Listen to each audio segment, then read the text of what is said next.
at home. I am setting up my TikTok cam as well here, so pardon me on YouTube while I adjust this. And once again, I will be going live here now. So now I am live on both TikTok and YouTube. So anyway, I am here and we're showing off some of the things we just got in. This is a tachi signed Kanemoto. It is probably either a unknown Kanemoto. It is not the most famous Kanemoto for sure. The sword definitely looks different in terms of the way the yakire, and the hamon and everything. It's not the famous Kanemoto. However, it is still a pretty sword. And so check out that curved tsuka. Actually, the nakago only goes to about here. So it's possible that this blade was forged as a kodachi. But you can see here, it's a really stunning, I shouldn't say stunning, but it is a beautiful blade. There's a lot of detail in it. And it is really pretty in the right lighting. Hey, Ryan, do me a favor. If you guys could tap the screen a few times, give us some likes. I would definitely appreciate that here on TikTok. I am on our secondary account on TikTok because we got a temporary suspension on our other one, so I'm not going to risk it right now. And so I'm going to go to our secondary account. Hey, Thwip Thwip.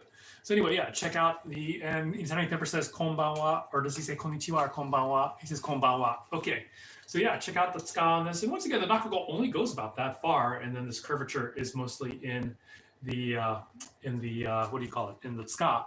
Now, interestingly enough, this does have like what are called emperor nodes, or the large nodules inside the tsuka. So once again, this is one of the blades that we got today. I believe it measures in at 67 centimeters. It is a longish blade, but not a super long blade. The other one that we got today, where am I going to put this for now? I didn't really leave myself any place to put any new swords, because basically we have a lot of them here. I just realized I had this sword here that I didn't know I had here. This is the other one we got today. This is about 650 years old. I just had inspected this blade for the first time. I mean, we unboxed it today at the shop. I didn't have a really good look at it because it was covered in oil and there was a lot going on. Hey, Steve. Yeah, there was a lot going on, so I didn't really have a good look at it until just recently.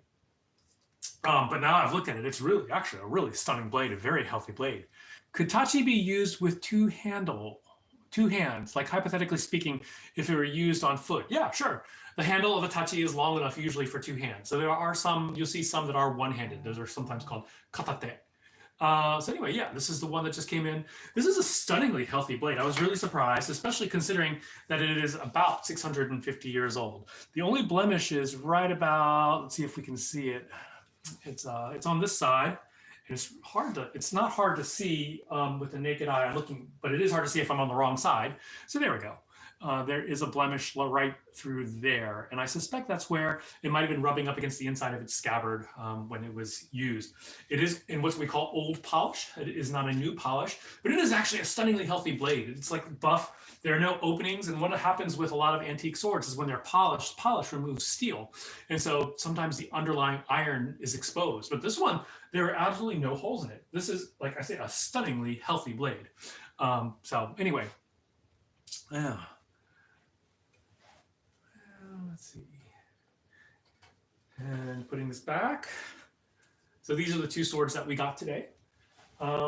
Anyway, happy to show swords or answer questions if you have any. I'm obviously at home, and so there are not as many swords here as there are at the shop. At the shop, we definitely have a lot more swords than I have here in the house. So once again, happy to answer questions, show any swords. I might get kill me, that is Scott's wife, to do sayagaki, which is just inscribing the name of the smith or the school. This one is a papered sword, which is to say it has a certificate saying that from the MBTHK. This one is what we call Tokubetsu Hozo. Do you have Hattori Hanzo? Oh, Joe Lane, you're too funny, man. Come here for your Hattori Hanzo, Joe Lane. For those of you here on YouTube, I have a interesting, I couldn't say stalker or fanboy. Joe, how would you describe yourself? Anyway, I have a guy here. He's come by the shop a few times, but he lives in North Carolina. Great dude. But anyway, he was making a smart Alec comment because he knows how much I hate Hattori Hanzo being referred to as a swordsmith, when in fact in Japanese history he was a ninja, actually, or a spy. In depth. I'm sorry to hear that, Joe. Got any throwing stars? No, we don't have any throwing stars. Can you show what the certificate looks like? Sure, yeah, I can do that. What do I do with it? And where am I going to put this for now? I have run out of places to put swords, so I'm just going to carefully stack that here. And this is the certificate here. Just as a comparison, this certificate is a Hozon ticket and a certificate. This is a Tokubetsu, so you can see the Hozon is more yellowish versus the Tokubetsu is brownish, like a brownish manila look here. So this is a certificate here. Katana addiction, yeah. So there is the certificate, and you can see here, I'm going to hold it up for YouTube to see. That right there says Tokubetsu Hozon, means it's especially worthy of preservation. Usually, in order to get that for an old blade, that is, if it's not a signed blade, which that one, the signature has since been cut off, if it ever had one, it needs to be at least Nanbokucho period. So Muramachi won't pull it off. So that sword is probably about 650 years old. So anyway, yep. So basically, I do have several blades here that are, I'd say that the average age of my blades keeps on dropping, or getting greater. I would say I'm pretty much focusing on things that are at least 600 years old, though occasionally a 500-year-old one will go. All right, Steve, it's yours. Steve, I already quoted Steve one price, and then I looked at the blade and I was like, shoot, I should have charged more, but I already told him that price. So he's getting it for a lot cheaper than any of you guys would. So anyway, hey, Scooby Stearns, always great to have you here.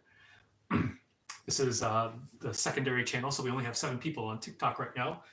It's pretty sad because usually our TikTok gets like a couple hundred people, 100+ people, but it is a secondary account, and that's what happens. Scooby, you had a question for me when we were at the shop, but I can't remember what it was. So if you remember what that question was, I can try to answer it. I remember it was something I could only answer here at home. So yeah, you guys are pretty quiet. But if you have any questions or any comments or any observations, happy to talk about it. Right here, I'm going to move this aside, and these are the tachi and the what do you call it, wall. So one of my favorites, some of my favorite swords. I have the meteor sword here as well. That's actually one of the cool things. I don't know how many of you have seen the meteor sword, but this is from Cloudhammer. They made a meteor tachi, and I had it mounted as a water dragon tachi. No worries, Scooby. So you can see here, this is based on Suiryuken, which is the national treasure in Japan. That is the fittings are. What did they ban you for on earlier? Seemed rather tame to me. Steve, it was for dangerous activities, and it was appealed. Basically, they approved the appeal immediately. But I get it once a day, I tend not to try to risk it. That is what it was. The meteor sword. Well, Scooby, there you go. So anyway, this is the meteor sword. It is 30% meteor, so it's not all meteor. But one of the things, I don't know how well you can see the wavy lines in the pattern welding, which some people call Damascus, but meteors tend to create very interesting pattern welds, very different looks, very irregular compared to other kinds of pattern welded steel, Damascus steel. So this is the meteor tachi. I love this one. This is one of the ones that I hope doesn't sell, but if it does sell, I can always have another one made. I probably won't. Anyway, I have a couple of scratches on my blade polish from cutting. Is there any way to get rid of them? Chris A, yes. We use polish pads, and I don't seem to have one here. They are available on our website, I think, for $5. But they are these little pads, and so you have, this is for the fine finishing, this is usually white, but I've been using it. And this is for the taking out, this is like a higher grit, lower grit. So it's more about taking out the big scratches. So a polish pad. One of the things is with a cutter, I mean, they get scratched. That's just what happens. That's why there are certain swords, like when we have really nice polishes, I don't tend to cut with them. Scott doesn't give a crap, and I'm like, oh, I'm not going to cut with it. Same thing, Mark is like, I'll cut with it. He doesn't care. But for me, if considering how expensive a polish is, I don't tend to use my beautifully polished swords to cut. I have swords specifically made for cutting, which is not these. There is something called keisho polish, which keisho means kind of cosmetic. And so those are the kind of polishes that try to bring out the details of the sword. And we talked about that a little bit earlier today during the live in the shop. And I'm going to show you here the Phoenix Tachi from Phoenix Arms, And this one, never can quite get the details on the my camera here that's so lame. Oh, catching it a little bit here, but you can see that the edge and then the middle and then the spine all have a different level of polish. And what that does is the gray, the darkish, almost opaqueness on the blade really helps to bring out those details. I'm sorry, the details of the Hummel versus the grayish polish in the center brings out the details of the spot of the blade itself. How will that Phoenix Arms Jan Damascus do with cutting? The Phoenix Arms Jan Damascus. I don't know. The geometry is a 6-sided blade, and it has a very deep fuller, so there's not a lot of mass to it. So I really don't know. I wouldn't, Kenshin, cut. I would start with what do you call them? Mats? Not mats. Pool noodles before you move up to mats. One of the things about that blade, Damascus, I mean, it tends to hold up fairly well to light targets. But because of that deep fuller, it's a super lightweight sword. I mean, that particular sword, I would say, is designed for stabbing more than it is for cutting through thick targets. It's not going to cut someone's arm off. It's about slashing like tendons and stuff like that. John, have you made any contacts with anyone that can repair saya that breaks, or do you just order a new saya? Just curious. So Kevin Lucart, Josiah Boomershire can repair saya, and Ryan Matthews is over here on my TikTok feed. So you can find him if you're on TikTok, find Kind Mara, or if you want, send me a message and I can forward you his information, and he can repair saya. You should see the amazing job he did on some of the saya that we've sent him. And so he's going to be a lot less expensive than Josiah Boomershine. Boomershine is, I mean, to repair a saya, he can be quite expensive, but he is definitely high-level pro. I would say, from what I've seen of Ryan, he's pretty good as well. Cybernetics Clem, I remember you said that some katana were worn blade down, like tachi. Were they worn with a harness like the tachi used to be, or just put through the belt? No, so basically the sageo, the unwrapped, and then tied around your waist. And that's how you would wear a tachi. If you go to, actually this is on YouTube, so we don't have the video there, but if you go to TikTok and look up my teacher, Skatoichi, he does a video on how to tie a tachi on and how to let it hang this way. Did you say Kiyomi can do short sayagaki of the school name on the shirasaya? Yes, Steve. That was actually Ray Singer's suggestion. He suggested that Kiyomi, because he saw her calligraphy, said that she could start doing that. And so, yeah, we're going to look into that. I was going to have her do mine. Yeah, I'm going to have her do mine too, all my unlisted ones. Let's see. Hey, Air Power. Long time no see, man. Air Power Roy. So one of our favorite people, Air Power Roy, if you're here on YouTube on this side, follow him. He has some pretty cool cutting videos as well as shooting videos as well. I think he shot a bullet at one of his swords, if I remember correctly. I don't think the sword survived, but neither did the bullet. Yeah. So, yeah, this is one of my favorite. This is the Phoenix Arms Phoenix Tachi. You can see it has a phoenix head. And then it has this very interesting, instead of a menuki, it has, well, I guess that's technically a menuki. The tsuba is really detailed. You can see the ridges along the side. Check out the detail inside the hangers, the ashi. Instead of a semigane, it has this wrapped phoenix around it. And then there it has a really cool kojigane. Working Lodge trying to save up money for the S5, says Air Power. Cool. Oh no, someone bought it. I was about to say Air Power. Somebody had a S5, a used S5 that he turned in. He basically decided he was shifting over to European swords. So all the Japanese swords he bought from us, he is now having a sell on consignment. But the S5 sold already. Hey Jill. Let's see. Have you ever had a katana that had been body tested? No, I have not.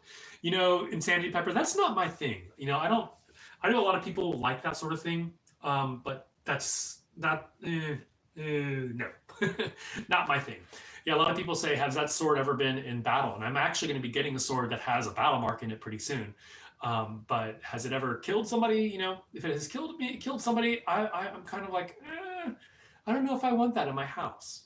So anyway, yeah, that blade I shot was a cheap homemade junk. Oh, okay, good to know. My new antique came in today, the double-bladed holiday dagger with Arabic script. Yeah, that was a really cool. Those are some cool pictures, Chad, that you showed us. What happened to the other account today? Asks Jill. We basically got suspended because for dangerous activities. We appealed and were immediately reinstated, but once I get one in a day, I don't tend to go back on. I have learned my lesson because I found out that I will get banned again, and then sometimes permanently. You'll be very lucky to get a body test katana, and it would cost hundreds of thousands. But you know, Roy, no, actually, you can get some probably in the tens of thousands, sometimes under 10,000. But once again, not my thing. I don't, not my thing. Yeah. So yeah, I'm holding up this tachi, and for those of you who might have missed it, we just got this tachi today. This is a tachi from Japan. I believe the fittings are Edo from basically the wear and tear. I'm guessing they're Edo. It's possible that they are Meiji or even Showa, but I do believe, based on the wear and tear, that they are Meiji, or sorry, Edo.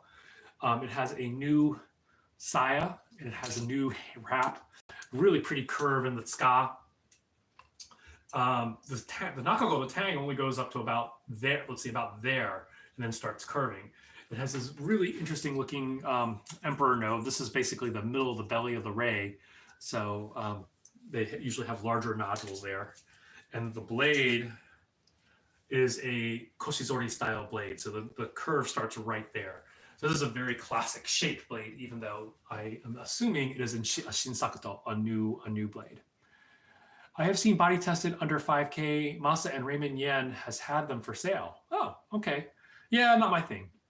What is a handachi? Sort of halfway between a tachi and a katana. Yes, that is correct. Free State follow. A handachi is basically a tachi with none of the hangers. So these hangers would not be there. And so it's basically, it has all the same things. So a tachi has a kuchigane, which most katana do not. Some do. It has a semegane and ashi and a kojirigane. But handachi will not have these. Handachi are worn like a katana blade up. Tachi hang from your belt, blade down. What's really cool about this too, I think that Chad has expressed interest in this sword. It has actually, like, I think it's cowhide, a cowhide sageo there, plus a silk brocade here. This is really cool. I really love these fittings. This is the sort of thing that that I might be tempted to scavenge the fittings for one of my antique swords potentially, but I won't. How old is that one? Kenshi, I'm not 100% sure. So I'm guessing from the condition of the Nakago that it is a fairly new sword. It is probably I'm guessing it's a Gendaito based upon the condition of the Nakago. But yeah. Yeah, so pretty. And this is like, I can't quite figure out like how they did this. Like if they wrapped the saya in a cloth of some sort and lacquered it, it's a really, really cool design on it. Or whether they actually hand painted it, it's so hard for me to tell. So really cool thing here. Oh, any other questions that I can answer for you folks? Hoping you are all having an amazing holiday season. We're having tons of fun. I've been busy. I haven't gone live a lot because I was watching my daughter perform the last 2 nights for their holiday show. But here I am. Is OT. I'm not sure what you are saying, Cook. Yeah. Is it gold? Is it a gold paint? I am really guessing it is some kind of brocade, like a very thin brocade that they lacquered on. That's what I'm guessing from looking at it. So it's really stunning looking. Let's see, Half-Breed Samurai. Hello, sorry to butt in. When are you getting brocade boxes back in stock? Half-Breed Samurai, we do have some. I just need to look at the condition of them. I tried to get a katana made in Japan, but they start at 5,000. Air power, that is true. You know, honestly, I mean, this is probably sacrilegious to a lot of people, but I don't have much interest in a newly made Japanese sword. I mean, if I'm going to spend $5,000 on a sword, why don't I get one that has some history behind it? So that's my personal opinion. But that's me. And once again, everyone has their preferences. Some people believe that the traditions need to be maintained, and therefore the smiths should continue to get business. But you know, how I'll let other people do that. Not for me. Let's see. But yeah, Half-Breed Samurai, if you send me an email message, I can go look into that. Oh, someone says, free starter, does Cloudhammer make wakizashi? I see they have a section for it on their website, but I don't see any products listed. So yes, we do have wakizashi, but right now we don't have any in stock. We will be getting some kodachi, which are basically longish, longish wakizashi and handachi fittings.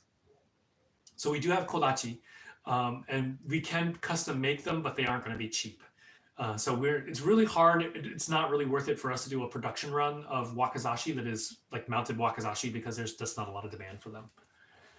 Can I place an order? Half-breed Samurai, send me a message and let me look and see like what our brocade boxes look like and make sure they're in good shape, because they're all in this one part of the store, and I never look over there. So I actually have never looked at them like super carefully.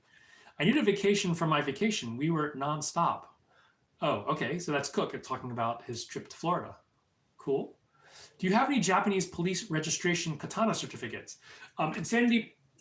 Insanity, I do not have any I don't have the originals. I have some copies of them because those do not leave Japan. When you buy a sword from Japan, the torokusho is usually taken by the issuing body, and so the dealers will oftentimes make photocopies or scan them, but I don't actually have any of the originals. That's usually the case with vacations. I'm with you, Jill. Vacations are not my thing. Joshua Williams, thank you for liking the live, by the way. I don't seem to have any. I don't think I have any Torokusho here. I'd have to look in this pile of Kantesho. This is getting to the point where I have so many Kante. Oh, here's one. I'm saying this, and yet here I have one. So I'm going to go put this away. Put this up. And this is a photocopy of the Torokusho. I don't even know which sword this is for. I have to go look at it. And it's probably one of the Mume swords. I'd have to measure it out to figure out which one it is. So, Jill, 6 days with teenage cheerleaders in theme parks. I'm happy to go home. I'm with you. Will Cloudhammer ever make a Jan like the one behind you without the stones? I'm sure they will, Kenshin. They always have Jan. I shouldn't say always, but they oftentimes have Jan for sale. They tend to do like Hanjian style more than anything, but they have several Tangjian, several with the stones. Now I think about it. Hey, John, have you received the S5 Black Lotus yet? No, Vorteca. I think it is being sent. Actually, Cloudhammer ran out of S5 blades. They're making new ones now. So I think we're getting in 5 of the Black Lotus that they've already shipped to us. So we should be getting it next week. And so the first people who place the orders will be first in line to get it. I thought I was going to get them much sooner than that. I have a week off of work for the holidays. I was hoping I could work through it, says Serial Master. I'm like that too. I prefer bourbon-cations. It can be done anywhere, right, Steve? So, isn't it true that like you can only be called a bourbon if it's from a certain part of Kentucky? Otherwise, it's all just whiskey.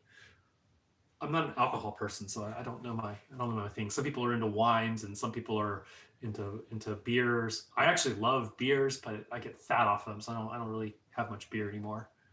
So anyway, anything else people want to see here? Very happy to show off swords. I guess I should bring the Scarlet Tide. We had 2 Scarlet Tides, one at the shop and one here at my house. I guess I should bring that one back. Check out this one. Speaking of Scarlet, this is a Crimson. This is a Crimson Osuraku Wakizashi. This one we sent to a customer, or no, that's one the customer picked up, but the Kisaki had a little bit of corrosion, and so it was returned to us. And so now this is my home model. But I really like this. This is by Legacy Blades. I really like the Osuraku. And it's like, it is so sharp. It is so fun to sharpen paper, or cut paper with it. What is the Scarlet Tide, Serial Master? Scarlet Tide is a Cloudhammer W2 cable steel with a Choji Hamon and copper fittings. So it has a copper kojiri, a copper kurigata right there, copper tsuba, copper everywhere. It looked kind of orange on my lighting. It never comes out quite like it does to the naked eye, but it has a 3-color polish. So you can see here that it has a gorgeous hamon to it.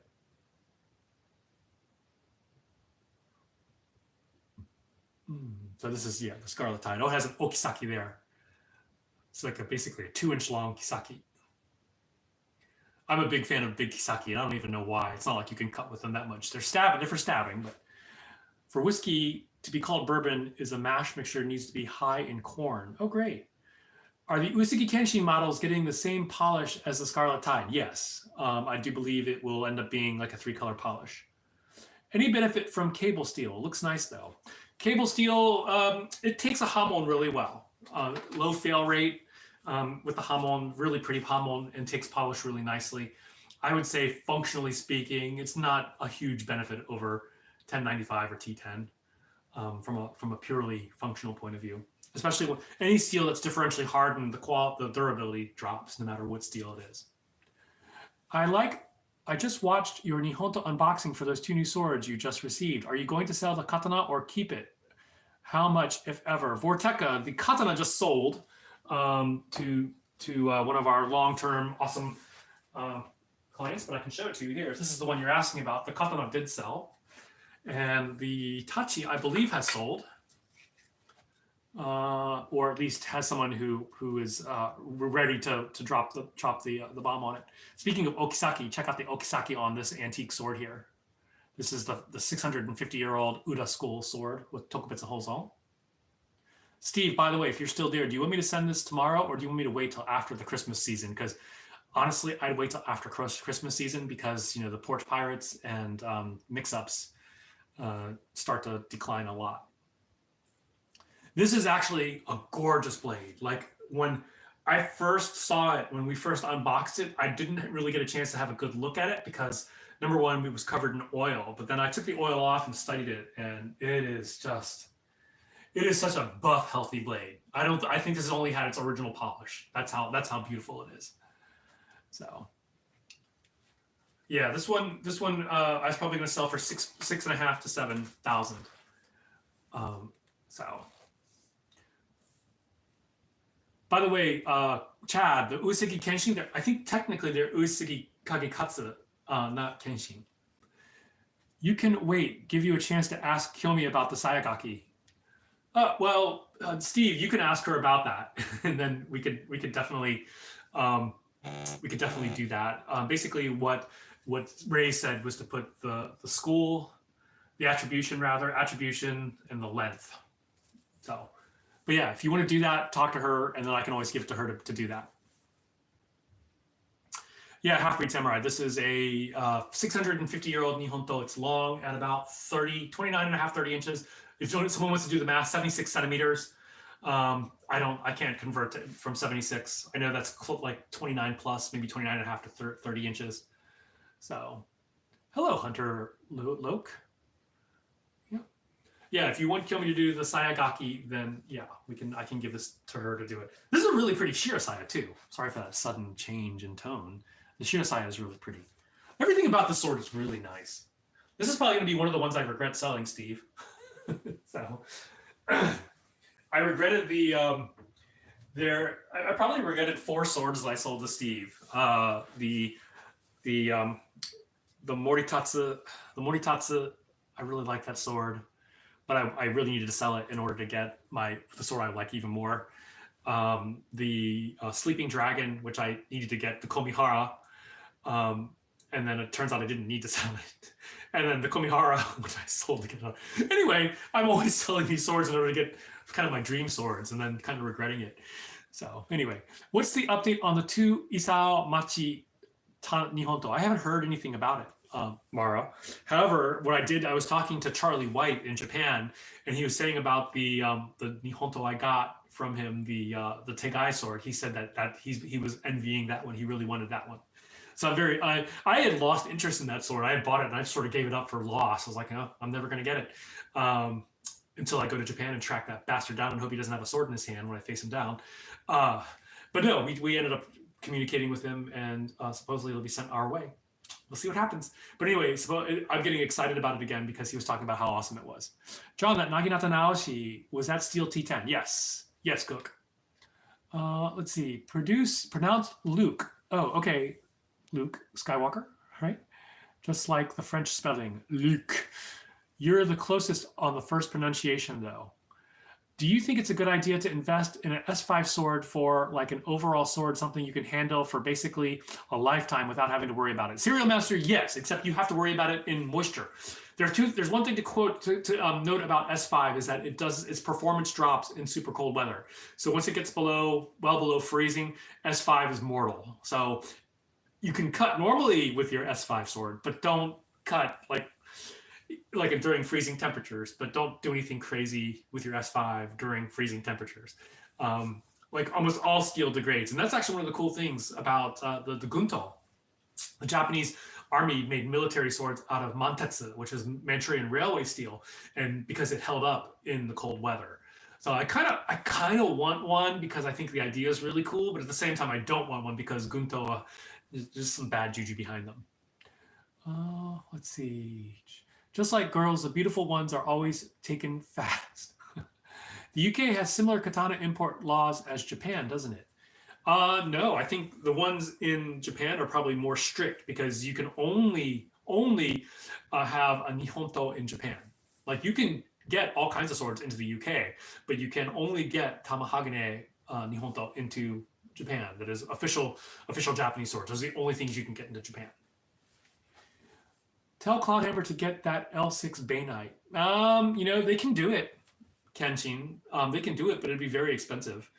He doesn't want to do it. He actually was approached by another client to have L6 Bainite done, but I think in the end he went with S7XL, which is a different type of S. It's a variation of S7. I mean, really, L6 Bainite isn't as strong as S5 or S7 is. L6 is an older generation of steel. So the benefit of it is that you can differentially harden it, and so you can get that hard edge. And so, of course, Howard Clark has his method. And I would love to have a Howard Clark L6 or lower Bainite sword. Let's see. That's why I live in Florida. It gets cold. Yep. I've seen steel do amazing things in freezing temps. I've seen rail steel, says Cook. Awesome. Oh, yeah. I got a lot of Florida people there. Serial Master asks, I live in snow-free weather. So good. Hey, Bird in the house. Hey, Bird, the dude from Murasame reached out to me, but then I responded and he never responded back. So we'll see. It is what it is. Is it know what steel was used for Gunto swords? Why not reproduce the steel, if so? So Serial Master, there were several Gunto. They made several different types. So the Navy had a stainless steel Gunto. And so I think that's pretty cool. And those, I actually just posted a video that will come up onto YouTube later, but I posted it on TikTok. That all these World War II steels that were not traditionally made, so the stainless steel Gunto, the mantetsu, the arsenal blades, those are technically illegal in Japan, but sometimes they can squeeze by. But anyway, yeah, those stainless steel, I was talking to the boss at Cloudhammer, and he said that those particular blades are not super hard. Like the naval Gunto swords are not very hard. So they're durable, but they don't hold an edge very well. Mantetsu, Hanwei was making swords out of railway steel as well once upon a time. I don't think they do it anymore. So it can be done. All right, off to play Ghost of Tsushima. Have fun. Thank you, Free State fellow. Let's see. Cool. I'll talk to him. Let's see. Do you know that the Chinese Navy started issuing Janda officers since 2006? I did not know that, Chad. I know right now that there is a big issue in China with demand for swords. So that's why they're really aggressively promoting overseas sales. Because once upon a time, like they were shooting lots of movies, period movies, they needed swords.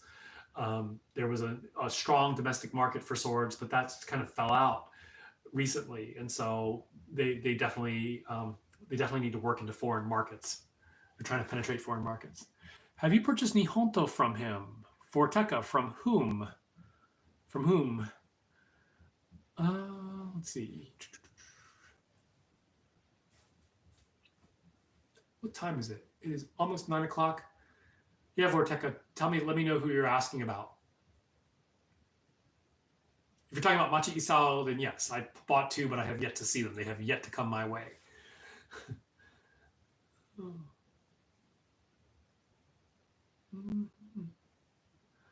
A couple of nights ago, it was 19 degrees, not counting the wind chill here in Iowa. Ugh.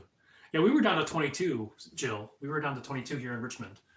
So Yeah, for those of you who are just joining in, Gatue du Nihonto. This one already sold, but it's pretty cool. It's a long, roughly 29.5, 30-inch long blade length nagasa. Very healthy blade.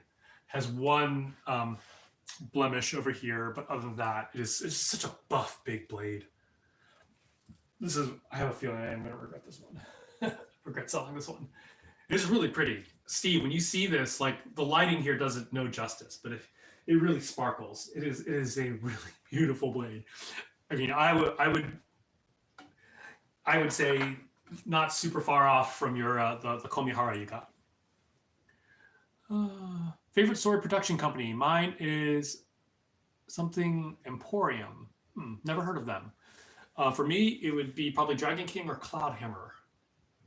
Cloudhammer really isn't a production like the other. Doesn't really do production runs quite like the other ones. The other things are small batch.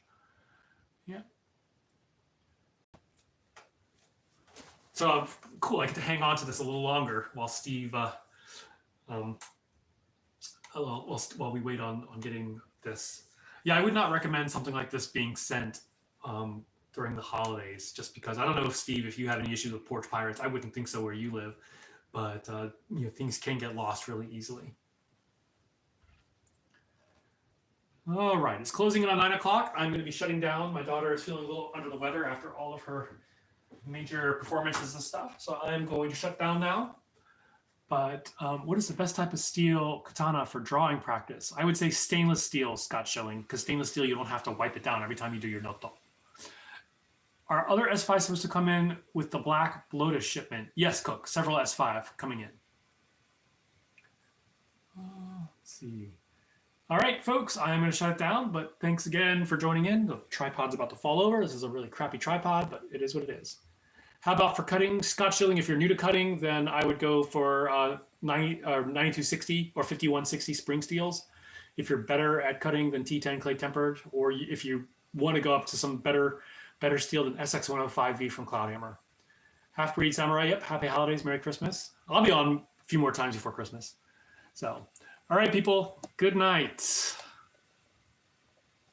Go to our, Scott Schilling, go to our website, rvakatana.com or cloudhammerforge.com, and you'll see plenty of selections in that. Very happy to answer any questions if you want to send me an email, rvakatana@gmail.com. I will see you guys later. Good night.